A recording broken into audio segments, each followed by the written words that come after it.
Topic is the anatomy of the leaf.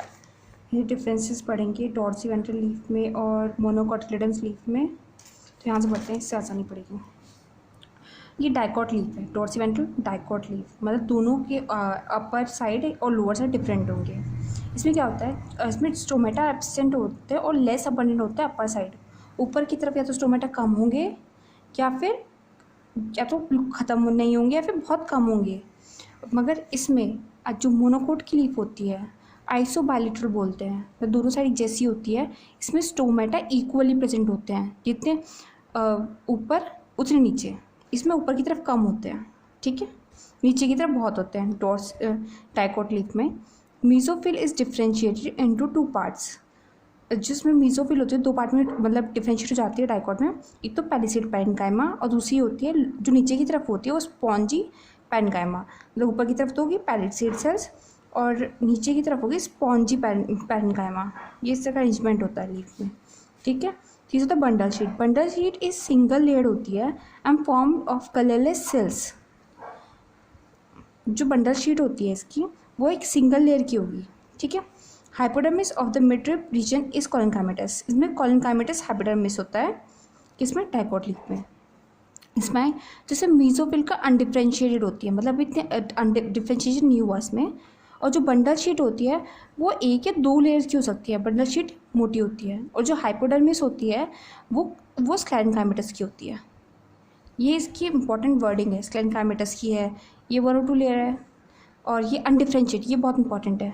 Monocot में अनडिफ्रेंशिएशन होता है, इसमें डायग्राम से पता लग जाएगा सब। दोबारा पढ़ते हैं तो याद हो जाएगा। Dorsi-ventral leaf. The vertical section of the dorsi-ventral leaf through the lamina shows 3। जब हम उसे वर्टिकली काटते हैं, मान लो एक लीफ हम वर्टिकली काट रहे हैं तो क्या होता है, इसमें क्या होता है, एपिडर्मिस मिलेगी ऊपर के लिए, epidermis, mesophyll cells and vascular system. Vascular system for water and fluid transport, ठीक है, तीनों चीज़। The epidermis which covers both the upper surface, जो ऊपर की सरफेस होती है इंपॉर्टेंट, जो ऊपर की सरफेस कवर करती है उसे बोलते हैं एडेक्सियल एपिडर्मिस, ये डी है, ठीक है। एंड द लोअर, जो लोअर सरफेस कवर करती है उसे हम कहते हैं अबैक्सियल एपिडर्मिस, ये बी है। जो ऊपर की तरफ सरफेस पे एपिडर्मिस होगी वो है डी, एडेक्सियल। और जो नीचे की सरफेस की होगी लीफ, उसकी जो एपिडर्मिस होगी वो होगी अबैक्सियल। इस पर क्वेश्चन आया हुआ है, ठीक है। The leaf had upper surface and lower surface of the leaf. They has a conspicuous cuticle. Conspicuous cuticle होता है, पर थोड़ा cuticle होता है. The abaxial epidermis generally bears the more stomata than the adaxial epidermis. इसे बोलो जो abaxial epidermis होता है, क्योंकि हम डाइकॉट पढ़ रहे हैं, डाइकॉट में नीचे की तरफ स्टोमेटा अबंडेंट होता है, तो हमने स्टोमेटा दिखा दिया, ठीक है। और उसमें हम एक स्टोमेटा दिखाएंगे, ऊपर की तरफ एक है, ठीक है। The later may even lack the stomata, मतलब जूनियर एडेक्सियल होता है, लेटर एडेक्सियल है, इसमें नहीं भी होता stomata. The tissue between the upper possess the chloroplast. जो टिश्यू होता है between the upper and lower epidermis is called the mesophyll. Sorry, the tissue between the upper and the lower epidermis is called the mesophyll. जो अपर and lower epidermis के बीच में tissue होता है इसे मीजोफिल कहते हैं। और अगर हम स्टेम और रूट में देखते तो वहाँ क्या पाया, तो कॉर्टेक्स पाया जाता था। यहाँ पे क्या है, मीजोफिल सेल्स है, ठीक है। Mesophylls which possess the chloroplast and carry out photosynthesis. यहाँ मीजोफिल सेल्स होती हैं जो फोटोसिंथेसिस करती हैं, ठीक है। And is made up of parenchyma, ये पैरेन्काइमा सेल्स होती हैं, ठीक है। अब ये 2 तरह की होती हैं, पैलिसेड पैरेन्काइमा क्योंकि डाइकोट चल रहा है, and spongy parenchyma. Adaxial surface मतलब ऊपर का सरफेस, जो प्लेस पैलिसिड, ऊपर की सरफेस पे क्या होती है, पैलिसिड पैरेन्काइमा होती है, ठीक है। And is made up elongated cells, ये यहाँ पे इलॉन्गेटेड सेल्स होती हैं, लंबी लंबी, यहाँ पे गोल गोल, which are arrange vertically and parallel to each other. Vertically होती हैं लीफ के और पैरेलल होते हैं, ये पैरेलल हैं, ठीक है। द ओवल और राउंड, जो ओवल होती हैं, स्पॉन्जी होती हैं, वो थोड़ा लूजली अरेंज होती हैं, लूजली अरेंज होती हैं, वो क्या होती है, spongy parenchyma is situated below the palisade cells and extend to the lower epidermis. Palisade के नीचे होगी और नीचे तक एक्सटेंड करेगी, डायग्राम में दिया होगा, ठीक है, ये हो गया। And then numerous large spaces और air cavities between these cells, spaces और एयर कैविटीज होंगी। Vascular system includes the vascular bundles. Vascular system vascular bundles आ गए which can be seen in the veins and midrib. कहाँ पाए जाते हैं vascular system? Mid veins पे और mid ribs में। हमने वेन से वेनलेट पढ़ा था लीफ में, तो वहाँ पे पाए जाते, फिर मिड रिब में आ गया, यहाँ वेन्स में आ गया। The size of the vascular bundle, अब जो उसका जो साइज होता है वेस्कुलर बंडल का, वो डिपेंड करता है कि इसकी साइज ऑफ द वेन, क्योंकि वेन से पाया जा रहा है तो वहीं साइज डिपेंड करेगा। They when vary in thickness in the reticulate venation, उनकी थिकनेस अलग होती है रेटिकुलेट फिनेशन में, क्योंकि इस रेटिकुलेट फिनेशन में क्या, तो ब्रांचिंग हो जाती है ना वेन्स की, तो उसकी थिकनिंग वैरी करती है वेन्स में। The vascular bundle are surrounded by a single layer of thick wall bundle sheath cells. अब याद रखना, बट एक बंडल शीट सेल्स होती हैं, जो वेस्कुलर बंडल होते हैं एक बंडल शीट सेल्स से सराउंडेड होते हैं। Look at the figure 6.8a and find the position of xylem in the vascular bundle. So ये डायग्राम दिया हुआ है डाइकॉट लीफ का। इसमें क्या है, ये हमारे पैलिसेड सेल्स हैं, ये लंबे लंबे हैं, वर्टिकली हैं और पैरेलल है। ये स्पॉन्जी सेल्स हैं, इनके बीच में स्पेस है, स्पेस दिख रहा है, एयर कैविटी। इसकी नेमिंग बहुत इंपॉर्टेंट है। ऊपर होगी पैलिसेड मेसोफिल सेल्स, ऊपर की एपिडर्मिस कौन सी होती है? एडेक्सियल एपिडर्मिस, ठीक है। और फिर आते हैं हम ये वेस्कुलर बंडल, जो कि वेन्स में या फिर मिड में प्रेजेंट होता है। उसके ऊपर क्या होते हैं? Bundle sheath sales, bundle sheets.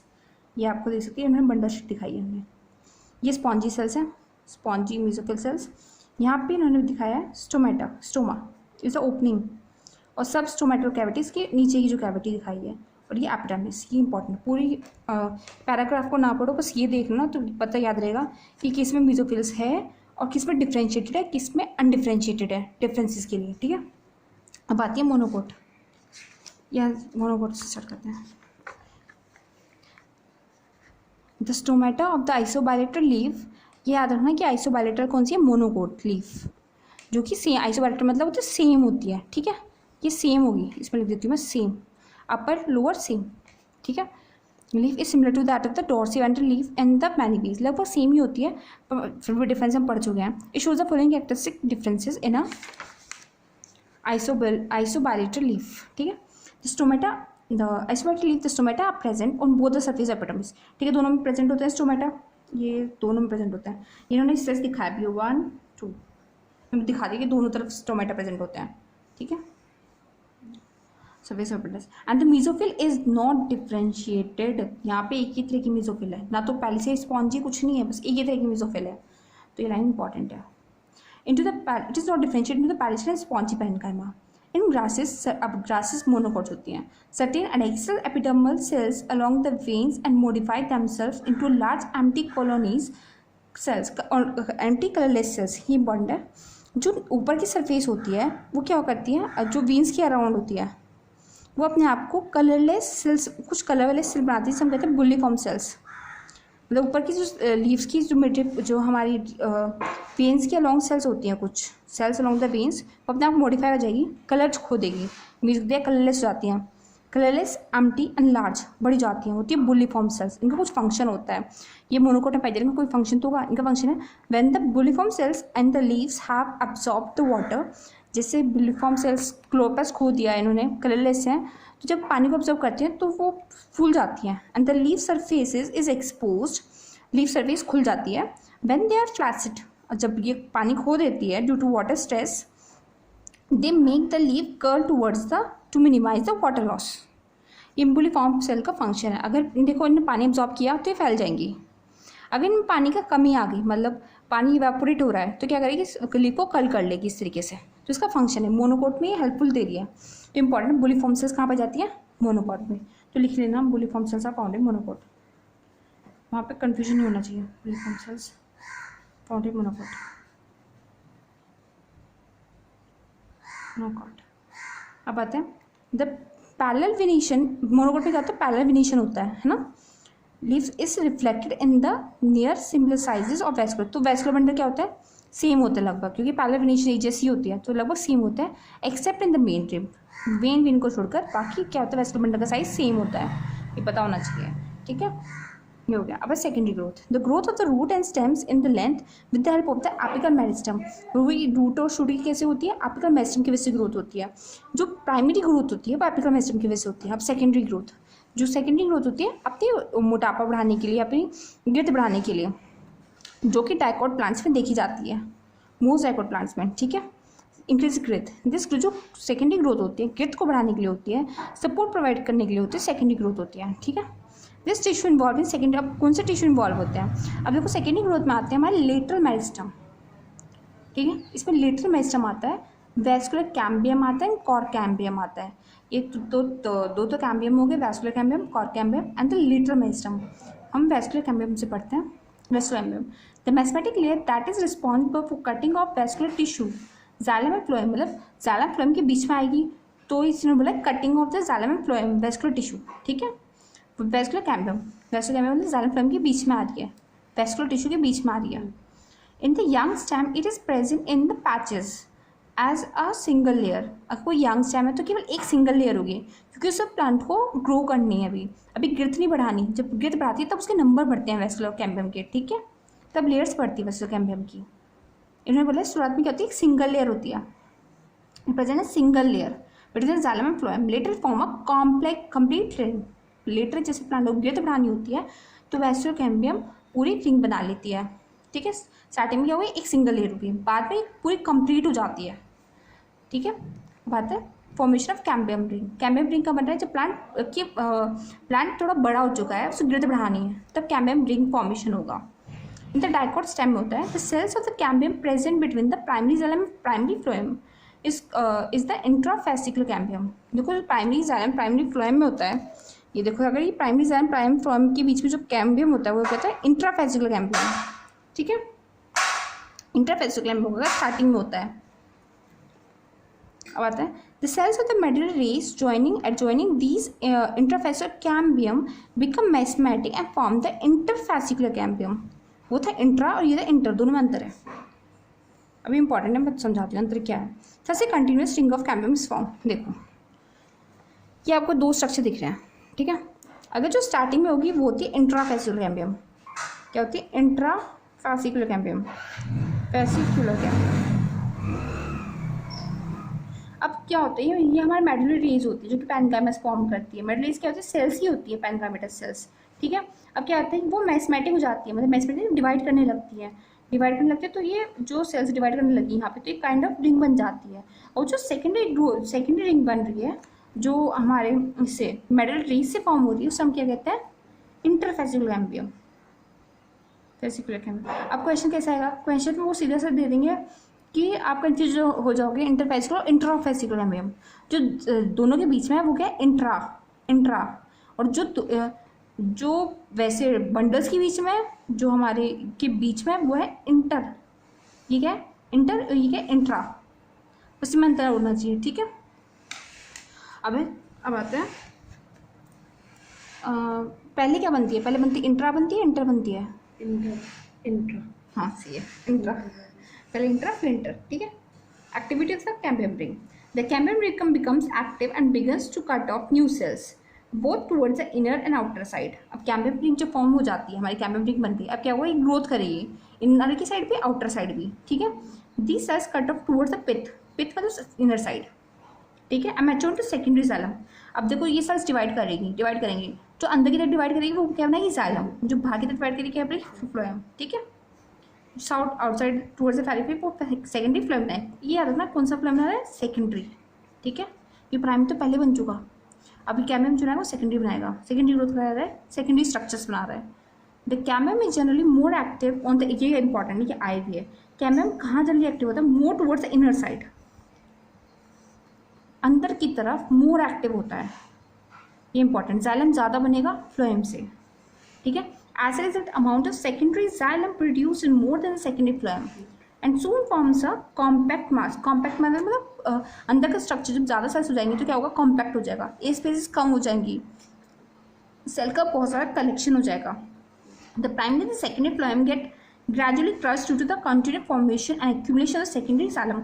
अब क्या होता है, पीछे बाहर की तरफ होता है फ्लोएम, बाहर की तरफ तो गिरत बढ़ सकती है, बाहर की तरफ एक्यूमुलेट हो सकती है सेल पर, अंदर तो एक फिक्स एरिया है, नहीं हो सकती, जिसकी वजह से क्या होता है, जो primary phloem and secondary phloem होता है वो क्रश हो जाता है। क्यों क्रश हो जाता है, क्योंकि सेल्स ना थोड़ा पीछे को हटने लगती है, क्योंकि कैम्बियम को जाइलम बनाना है तो डिवाइड करेगा, तो उसकी वजह से प्राइमरी सेकेंडरी फ्लोएम क्रश हो जाता है, ये इंपॉर्टेंट लाइन है। क्या क्रश होता है, प्राइमरी सेकेंडरी फ्लोएम क्रश होता है and accumulation of secondary xylem, और उसकी जगह यहाँ पे क्या हो रहा है, सेकेंडरी जाइलम फॉर्म हो रहा होता है। The primary xylem however remain मोर और लेस इंटैक्ट, क्या रखना है, प्राइमरी जाइलम क्या होता है, जो रहता है वहाँ पे, और in the around the centre, primary region कहाँ पर रहता है, सेंटर में होगा, और सेकेंडरी बन रहा होगा, ठीक है। At some places, the cambium forms a narrow band of parenchyma which passes through the secondary xylem and the secondary phloem in the radial direction, and these are called secondary medullary rays. Cambium क्या होगा, वो एक band भी बना रहा होगा, कुछ पैनकामेटिक sales बन रही होगी लंबी लंबी, जिसे इन्होंने क्या बनाया, medullary rays, secondary medullary rays, जैसी सेकेंडरी मेडुलरी रेज दिख रही है इन्होंने, दिख रहा है, ये कैम्बियम ही फॉर्म कर रहा है सेकेंडरी मेडुलरी रेज। समझ रहा है, कैम्बियम कुछ सेल्स सेकेंडरी फ्लोएम और सेकेंडरी जाइलम में फॉर्म कर, कैम्बियम कुछ सेकेंडरी जाइलम फ्लोएम में कुछ सेल्स फॉर्म कर रहा है जो कि सेकेंडरी मेडुलरी रेज बना रही है। तो लिख लो सेकेंडरी मेडुलरी, सेकेंडरी क्योंकि सेकेंडरी ये हमारे कैम्बियम से बन रही है जो सेकेंडरी ग्रोथ में हेल्प कर रही है, और ये सेकेंड टाइम बन रही है, पहले टाइम मेडुलरी रेज प्रेजेंट थी पर दोबारा बन रही है सेकेंडरी मेडुलरी रेज, ठीक है। डायग्राम बहुत इंपॉर्टेंट है, अब तो डायग्राम ध्यान से ना देखो, इन्होंने कैम्बियम रिंग दिखाई ये, ठीक है, और बाकी तरफ इन्होंने फ्लोएम दिखाया हुआ, ये बाहर की तरफ इन्होंने, तो कैम्बियम में इन्होंने सेकेंडरी फ्लोएम दिखाया है, ये कैम्बियम अंदर, सेकेंडरी फ्लोएम बाहर, और उसके अंदर क्या होगा, सेकेंडरी जाइलम, ये जाइलम, ये कैम्बियम इन्होंने जाइलम दिखाया, मतलब ये वाटर के लिए येलो ब्लू मतलब जाइलम सेकेंडरी, और ये होगा सेकेंडरी फ्लोएम, और ये बीच में क्या है, कैम्बियम, ठीक है, और ये मेडुलरी रेज फॉर्म हो रही है इससे सेकेंडरी में, और ये क्या है, प्राइमरी जाइलम, ठीक है, primary secondary cambium secondary phloem, अब यहाँ बाहर की तरफ होगा हमारा प्राइमरी फ्लोएम, पर वो क्रश हो जाता है तो हमें दिखाई नहीं देता, ठीक है। अब आता है कैम्बियम हो गया, ये हो गया, इसमें से कुछ बताती हूँ यहाँ, एक फैलम और फैलोजन, ये हमारे कॉर कैम्बियम पढ़ेंगे तब समझ में आएगा। इसमें इंटरफेस्टुलर कैम्बियम जो कि बीच में है, इंट्रा आ गया जो इनके बीच में है, प्राइमरी जाइलम क्योंकि अभी स्टार्टिंग प्राइमरी है, primary phloem, primary xylem, fascicular cambium, epidermis and cortex, ठीक है। अब आते हैं वुड, इंपॉर्टेंट है, इस पर क्वेश्चन आए हैं, क्या है, The activity of cambium is under the control of many physiological and environmental factors. The temperate region में the climatic conditions are not uniform throughout the year. जो temperate regions होते हैं उनमें seasonal variation होता है. In the season, जैसे spring season में क्या होता है, cambium is very active. कौन season में active होते हैं, spring season होती है, बहुत active होती है, and produce करती है large number of xylem elements. तो क्वेश्चन कैसा है, क्योंकि जाइलरी एलिमेंट जो बनते हैं उनमें बहुत वाइड कैविटीज़ होती हैं, मतलब वो बहुत ज़्यादा कैविटीज़ होती हैं, थिक होते मतलब बड़े होते हैं, साइज़ बड़ा होता है उनका, ठीक है। और would form during this season is called, जो स्प्रिंग जो सेकेंडरी ग्रोथ होती है उसकी वजह से वुड बनती है। वुड हमारी जो से लकड़ी के पेड़ काटते हैं तो वो जो वुड होती है जो इसकी वजह से बनी है, सेकेंडरी ग्रोथ की वजह से बनी है, वो क्या है, स्प्रिंग वुड, जो स्प्रिंग सीजन बनी है, ठीक है। स्प्रिंग सीजन में सेकेंडरी ग्रोथ हुआ है, इसकी जो वुड बनी है वो स्प्रिंग वुड है। In winter the cambium is less active, कौन सी सीजन में लेस एक्टिव है, विंटर में। और जो सारे एलिमेंट्स कैसे होंगे, नैरो होंगे, नैरो वेसल्स, ठीक है। And the wood is called autumn would और लेट वुड, ठीक है। The spring would is lighter in colour, याद रखना, स्प्रिंग वुड जब ज़्यादा ग्रोथ होगी तब लाइटर कलर की होगी एंड उसकी डेंसिटी भी बहुत कम होगी, वेयरएज जो ऑटम वुड होगी उसको डार्कर कलर की होगी और उसकी डेंसिटी ज़्यादा होगी। ये थोड़ा डिफरेंस है, इंपॉर्टेंट आए हुए हैं। The two kinds of wood that appears as alternate concentric rings constitute an annual ring. Annual ring देखो, विंटर आएगा, सीजन आएगा, हमारा स्प्रिंग सीजन आएगा तो उसके वजह से क्या होगा, कुछ लाइटर वुड होंगी, कुछ हमारी डार्कर वुड बनेंगी, कुछ लाइटर डार्कर सेकेंडरी ग्रोथ हो रही है तो साइड रिंग्स पाई जाएगी, उसकी वजह से क्या बनती है, एनुअल रिंग। एनुअल रिंग क्यों बन रही है, क्योंकि जाइलम जैसे जाइलम अगर वेसल्स का ग्रोथ हो रहा है तो उसमें हमारे कुछ एरिया में क्या होगा, हमारी कुछ एरिया में हमारी नैरो वुड होंगी, डार्क लाइट कलर, कुछ में wider wood, narrow light colour, ऐसी darker wood and narrow vessels, तो उसकी वजह से डिफरेंट कलर्स का एक कॉन्सेंट्रिक रिंग्स हो जाएंगे, जिसे काउंट करके हम प्लांट्स की एज का बता सकते हैं, ठीक है, अप्रॉक्स एज बता सकते हैं। Annual ring seen in the cut stem gives an estimate of the age of the tree, ठीक है। अब आता है हार्डवुड और the sapwood. In the old trees, the greater the part of secondary xylem in dark brown is due to the deposition of the organic compound. अब ये आता है जो सेकेंडरी जाइलम होता है हमारा वो डार्क ब्राउन कलर का, मतलब क्यों होती है, क्योंकि उसमें क्या होता है जैसे ग्रोथ हो रही होती है प्लांट में, कुछ रेजिन्स होते हैं, कुछ ऑयल होते हैं, गम्स होते हैं, गम जैसे प्लांट में कुछ निकलता है, वो कुछ प्लांट्स में गोंद जैसा पदार्थ निकलता है, तो उसकी वजह से वो डार्क कलर की जाती है एरोमेटिक कंपाउंड सब्सटेंसेस। एसेंशियली पता होना चाहिए उसका क्या है। इन द सेंटर और the innermost layer of the stem, अब सब्सटेंसेस मेक इट हार्ड, इसके सब्सटेंस क्या काम है, तो कलर प्रोवाइड करवा रहे हैं, कलर प्रोवाइड करवा रहे हैं, दूसरे से हार्ड बना रहे हैं, durable and resistant to attract, ये क्वेश्चन की लाइन आई हुई है, एंड बिकम हार्ड बनाते हैं, resistant to microbe,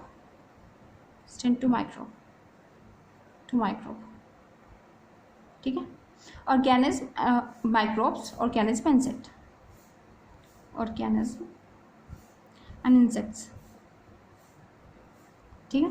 the region comprises a dead element, जो रीजन में ये सब चीज़ आ चुका है वो क्या डेड हो चुका है, with highly lignified poles and these are is called hardwood. Hardwood क्या होता है, सेंटर की तरफ होता है, देखो ऐसा होता है, यहाँ होता है हार्डवुड और यहाँ की तरफ सैपवुड। सैपवुड हार्डवुड क्यों है, क्योंकि यहाँ पे लिग्निन कंपाउंड या लिग्निन रेजिन्स ये बहुत सी चीज़ फेल हो चुकी है जिसकी वजह से डेड हो चुका है, ठीक है, वो हो गया hardwood. And the hardwood does not conduct, अब ये पानी को कंडक्ट नहीं करेगा क्योंकि इसमें बहुत सी चीज़ फेल हो चुकी है, इसका जो वेस्कुलस ताकि ट्रांसपोर्ट कर सके वो ये ब्लॉक हो चुका है, ठीक है। इसका काम मेनली काम होता है मैकेनिकल सपोर्ट प्रोवाइड करना। जो पेरिफेरल रीजन होता है उसके बाहर का रीजन है, ठीक है, और जो सेकेंडरी जाइलम वो लाइट कलर का होता है क्योंकि इसमें कुछ अभी तक डिपोजिट नहीं हुआ, वो तो सैपवुड, ठीक है। ये सारे सेकेंडरी ग्रोथ के बाद फॉर्म हो रहे हैं, याद रखना। It is involve in the conduction of water and minerals from the root to leaves, ठीक है, इसका कंडक्शन का काम है सैपवुड का। अब आते हैं कॉर्क कैम्बियम, ये इंपॉर्टेंट है, थोड़ा ध्यान सुनना। अब आते हैं cork cambium. As the stem continue to increase in girth, plant की girth बढ़ रही है due to the activity of the vascular cambium. In the outer cortical और epidermal layer get broken, क्योंकि ग्रोथ बढ़ रही है तो प्लांट का जो बाहर की एपिडर्मिस होती है वो रप्चर हो जाती है, ब्रोक हो जाते हैं, need to be replaced to provide new protective cell layer, क्योंकि आउटर की डेड होती रहती है वो निकलती रहती है, और क्योंकि अंदर का प्रेशर इतना ज़्यादा होता है कि बाहर वाली फॉल ऑफ हो जाती है, गिर जाती है, और सुनर लेटर नई सेल आनी होती है, सुनर लेटर अनदर मैथमेटिक, देखो जब प्लांट की एज जाती है उसकी गिर बढ़ने लगती है तो एक और कैम्बियम लेयर बनती है जिसे हम कहते हैं कॉर्क कैम्बियम, ठीक है। एक तो अंदर की तरफ बन रही थी कैम्बियम, वो वैस्कुलर कैम्बियम था, और ये बनती है बाहर की तरफ होता है कॉर्क कैम्बियम, ठीक है, जिसे हम फैलोजन भी बोलते हैं। ये क्यों बन रही है, एक प्रेशर बन रहा है प्लांट के अंदर सेकेंडरी जाइलम फॉर्मेशन हो रहा है तो उसके से एक प्रेशर बन रहा है, जो उसकी वजह से क्या होता है बाहर के लिए भी ज़्यादा प्रेशर होता है, तो जैसे गिरती रहती है उसकी नई सेल्स आए उसके लिए कॉर्क कैम्बियम होती है, ठीक है। Usually in the cortex region में होती है। The phellogen is a couple of layer thick, और जो फैलोजन होता है जो हमारा कैम्बियम होता है ये कुछ सेल्स थिक होता है, and it is made up of narrow thin wall and nearly rectangular cells. ये नैरो पतली सी थिन वॉल, एक सिंगल मतलब कुछ थिन वॉल होता है क्योंकि इसे डिवाइड करना होता है, एंड नियरली रेक्टेंगुलर सेल्स होती है। Phellogens cut off cells on both side, क्या फैलोजन जो होता है जो कैम्बियम है वो दोनों तरफ से ग्रोथ करेगा, अंदर से भी बाहर से भी, ठीक है। द आउटर सेल डिफरेंस, अब ये इंपॉर्टेंट, जो आउटर सेल होती है वो क्या बनाता है कॉर्क या फिर फैलम, डायग्राम में बता देंगे, देखो ऐसा होता है, ये जैसे ये हमारी एपिडर्मिस है, एपिडर्मिस, ये हमारा कॉर्टेक्स, ये मेडुला, ठीक है। कॉर्टेक्स में होगा यहाँ पे हमारी कॉर्क कैम्बियम बन गया, जिसे हम फैलोजन भी बोलते हैं, फैलोजन। बाहर की तरफ जो बनेगा वो फैलम होता है, और जो अंदर की तरफ बनता है वो फैलोडर्म होता है, फैलोडर्म। ये सारा कॉर्टेक्स में चल रहा है, और कॉर्टेक्स से बताया हमारे अंदर की तरफ क्या होता है एंडोडर्मिस, पेरिसाइकिल और पेनकाइमेटस सेल जो कि मेट्रोडीज बना रही होती है वो सब अंदर चल रहा है, ये बाहर की तरफ है क्योंकि प्लांट का प्रेशर बढ़ रहा है, सेल्स बन रही है तो ये करेगा। तो बाहर की क्या है, ये बाहर की एपिडर्मल लेयर है, ये फॉल ऑफ हो जाएगी, गिर जाएगी या रप्चर हो जाएगी, जिसकी वजह से बाकी सेकेंडरी सेल भी तो बननी है, तो ये फैलोजन बना रहा है, ठीक है। While the inner cell different, जो इनर सेल होती है जिसकी कैम्बियम है जो डिवाइडिंग है, इनर सेल क्या बना है फैलोडर्म, ये डिफरेंशिएट इन सेकेंडरी कॉर्टेक्स, उसे हम सेकेंडरी कॉर्टेक्स बोलते हैं, प्राइमरी जो पहले बना था सेकेंडरी ग्रोथ के टाइम बना है उसे हम फैलोडर्म या सेकेंडरी कॉर्टेक्स बोलते हैं। द कॉर्क इज इम्पर्वियस, याद रखना कॉर्क जो होता है वो इम्पर्वियस होता है टू वाटर, यह आया हुआ है, due to the supine deposition in the cell wall, लिख लो, cork is impervious to water due to supine deposition, impervious to water due to supine deposition, ये डायरेक्ट क्वेश्चन आया हुआ है, supine deposition, ठीक है। अब आता है the cells of the secondary cortex are parenchymatous, सारी पेनकाइमेटस होगी सेकेंडरी कॉर्टेक्स की, जो फैलोजन एंड फैलम और फैलोडम, अगर तीनों जो होती हैं फैलम फैलोजन फैलोडम, ये बनाती है हमारे पैराडम। क्वेश्चन आ जाएगा पैराडम में क्या क्या आता है, तीनों सेल ले लेंगे, पीछे पेरिसाइकिल डाल देंगे, तो क्या तो पेरिसाइकिल पैराडम का पार्ट नहीं है, ठीक है।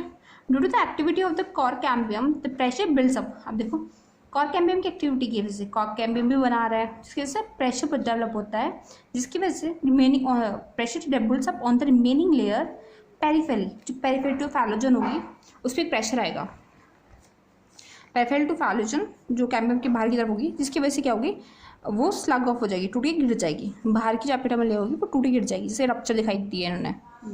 तो बार्क क्या है, बार्क आप नॉन टेक्निकली बोलिए, मतलब कोई भी ऐसी रैंडम व्यक्ति बोलेगा तो क्या बोलेगा बार्क, वो है जो टिश्यू, वो टिश्यू है जो वेस्कुलर कैम्बियम के बाहर है, वेस्कुलर तो अंदर की तरफ होती है ना मेडुला में, तो कोई नॉन टेक्निकल टर्म कोई नॉर्मली ऐसे बोलेगा तो बोले वेस्कुलर कैम्बियम के बाहर की तरफ जो भी है वो बार्क है, therefore including the secondary phloem, ठीक है। इसमें सेकेंडरी फ्लोएम बताएगा। The bark refers to the number tissue types, bark में क्या है, पैराडम आ गया, पैराडम क्या है बाहर की तरफ, सेकेंडरी फ्लोएम आ रहा है, तीनों बताया कि पैराडम तीनों आ गई कॉर्टेक्स के, और सेकेंडरी फ्लोएम भी आ रहा है, ठीक है। Bark that is found early in the season, जो अर्ली में फॉर्म होगी वो होगी अर्ली और सॉफ्ट बार्क, और जो लेटर बनेगी वो क्या, later hard bark. Important, hard कौन सी है, सॉफ्ट, पहले बनेगी वो होती है सॉफ्ट, जो बाद में बनेगी वो हार्ड। क्वेश्चन आया direct. Name the various kind of cell layer which constitute the bark. अब बार्क मतलब कौन कौन सी सेल लेयर बना रही है, तो पैराडम और सेकेंडरी फ्लोएम हमारे बार्क बना रही है, ठीक है। अब इन्होंने सेल्स दिए हैं डायग्राम में, पर इसके बारे में मेंशन नहीं किया, ये कॉम्प्लीमेंट्री सेल्स होती हैं, जो एपिडर्मिस की नीचे होती हैं वो क्या होती है, कॉम्प्लीमेंट्री सेल्स, बस ये पता होना चाहिए नाम डायग्राम में। ये कॉर कैम्बियम, इन्होंने कॉर कैम्बियम, ये रेक्टेंगुलर सेल्स दिखाई इन्होंने, और 1 और 2 लेयर होती है ऐसे, और ये बाहर की तरफ क्या आ रही है, पैराडम बनाती हैं, सॉरी पैराडम नहीं बनाती है, फैलम बनाती है, फैलम कॉर्क बनाती है, वो कॉर्क होता है, फैलम और कॉर्क, और ये क्या वो होता है बार्क, कॉर्क और बार्क अलग है, ठीक है। और अंदर की तरफ बनाती है फैलोडम, फैलोडम, ये होगी पैराडम। तो अंदर पढ़ के कोई फायदा नहीं, बस डायग्राम सब कुछ बता रहा है। इन्होंने सेकेंडरी कॉर्टेक्स है, सेकेंडरी कॉर्टेक्स है ये, सॉरी सेकेंडरी फैलोडम, ठीक है, सेकेंडरी कॉर्टेक्स। अभी आते हैं, at certain region the phellogens cut off closely arranged parenchymatous cells on the outer side instead of the cork cells. जो हमारे फैलोजन होता है वो closely at certain region phellogen cuts off closely arranged parenchymatous cells on the outer side instead of the cork cells. इन्होंने बोला है कि कुछ रीजन्स में जो हमारा ये फैलोजन होता है कट ऑफ हो जाता है, ये कट करते हैं कुछ पैनकाइमेटस सेल्स को इंस्टेड ऑफ कॉर्क सेल्स।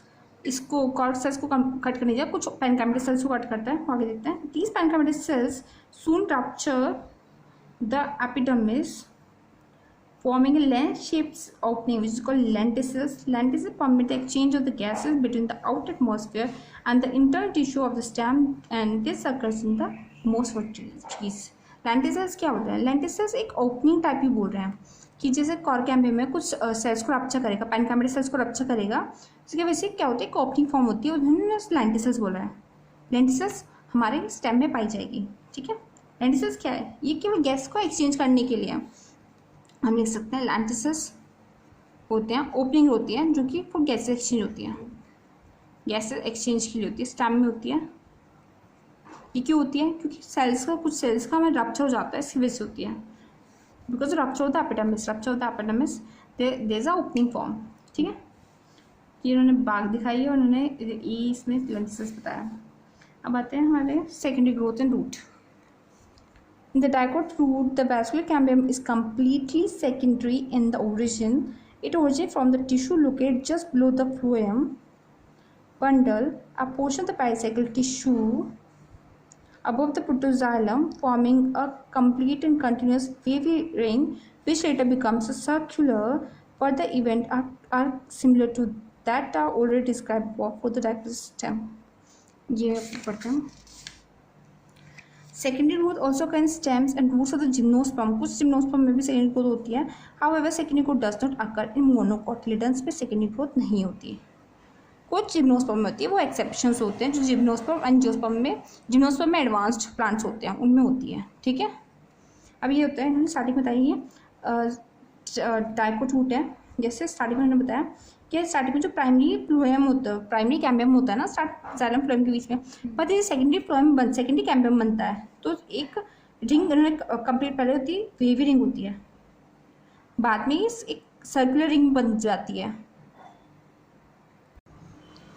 इसमें क्या है कि हमारा जो हमारा ये जाइलम है, ये प्रोटोजाइलम है। प्रोटोजाइलम के बाहर जो होगी पैरासाइकिल जो होती है वो एक वेवी टाइप का स्ट्रक्चर बनाती है, वेवी स्ट्रक्चर है, जिससे प्लांट ग्रोथ करेगा वो सर्कुलर हो जाएगा, ये जो सर्कुलर कैम्बियम रिंग बन जाएगी। ये जो कैम्बियम रिंग बनी है पैरासाइकिल ने बनाई है और ये वेवी है, लिटरली सर्कुलर हो जाएगी।